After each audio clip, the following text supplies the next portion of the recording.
What's up guys, and welcome back to another installment of Sandship. We are continuing our series on this game, and if you have been enjoying what you've been watching so far, why not leave a like or even subscribe to us so you can stay up to date. We release videos weekly, so by doing that you'll never miss an update. Right, today's episode is going to be all about the Recycler building. It is unlocked at level 3, and once you do unlock it, it provides a great opportunity to generate your own cash. Now, what we're going to be showing you today is what we currently use as the method to generate our money, which is a slightly costlier operation, but we are finding that we get the money back super quick, so it's a worthwhile investment. So the first thing we need to consider is what the recycler building actually does. So if we chuck down a recycler here, its primary use is to basically recycle all of the items that you've crafted. So once you put your recycler building down, you can put one of these green importer buildings and connect it to the recycler, and then just choose whichever resource you want to feed in. But if you don't have a lot of excess materials, you can just create them and export them straight away, which is what we use in our method. Another thing we need to consider is the price of the materials when you're trying to sell things. Each different material has its own price and selling point, and if you go to the top right and sort them instead of by type but by price, we can see that the most expensive items at the bottom here are the blue everstone, which makes sense as it is the hardest material to get, followed by the steel pipe and the glass sphere, and then the steel barrel and steel chain as well. Now you can see the prices here for the everstone is 12.03. Our method does not use this because it is such a hard material to come by, and it just wouldn't be time effective to create. So what we're going to focus on is the glass sphere. We're not going to use the steel pipe just because it requires steel, and that is a more complicated import process. So to maximize the credit gains, we're going to focus on the glass sphere. So let's show you exactly how that we make this. So first things first, we're going to start off with our synthesizer. I'm going to change this to silicon because that's the primary ingredient to glass. And then we can use a separator to separate this into 2 different lanes, then heat the silicon up in order to get them ready for the lower buildings. So in order to get the glass sphere, you first need to put in a glass tube and then a glass sphere to follow that.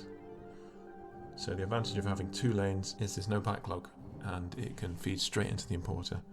So let's just have a look at this to make sure it works.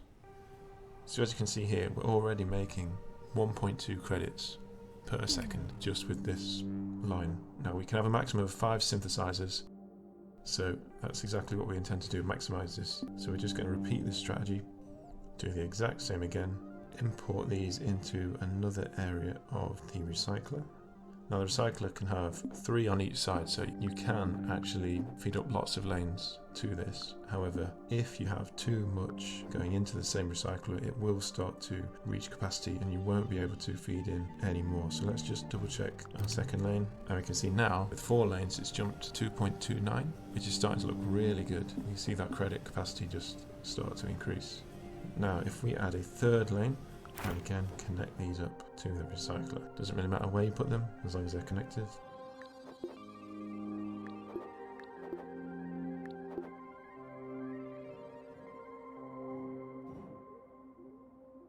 And we can see that another 2 lanes, 3.53 now. So we're really starting to increase this generation. Okay, we're going to start on our 4th lane here, and just to show you what not to do, we are also going to connect this to the same recycler building. Now you can see we've only jumped up 0.1 of the income generation, and that is purely because the recycler has now got too much going to it, and we can start to see a backlog of those things. So it's at capacity and they cannot be sold, so that's why the credit capacity is only increased by that slight amount. It's about putting a whole new 2 rows of glass spheres. So the way to get around this is to simply introduce another recycler. What we're going to do instead of connecting them to this one is just put them onto this new one instead, and that way there is no slowdown.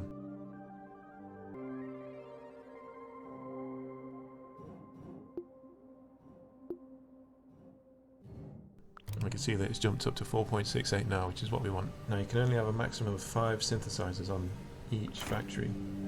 So we're just going to put our final one down here and do exactly the same again. Connect that one up, and we've jumped up now to 5.94. So basically now we're generating 6 credits per second, which is a really good investment. If you want to leave it just for an hour, you're going to see that credit capacity rise up to 9,000 really quick. It's a really easy way to start generating fast cash to be used elsewhere in the game.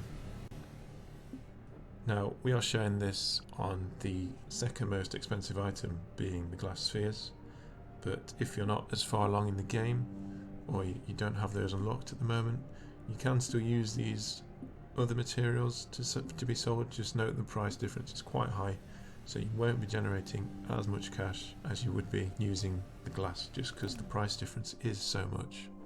Another thing to note is this investment is quite sizable. You can see there 77,000, which could be a lot of investment for newer players, but making 6 credits back a second is really good, and you'll start to see that return on investment in no time.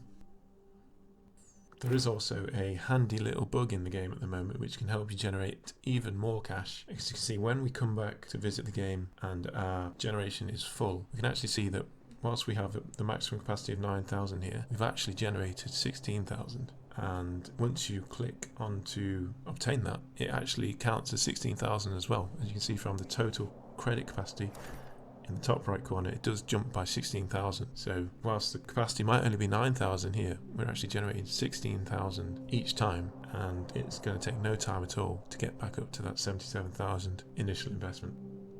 So that's it, guys. In a nutshell, that's exactly how we are generating all our cash at the moment. It can be a lot easier than getting your head around some of these complicated puzzles that everyone's submitting, and with that little bug as well, you can really start to generate some fast cash. That's it for this one, guys. Thanks for watching, and see you next time.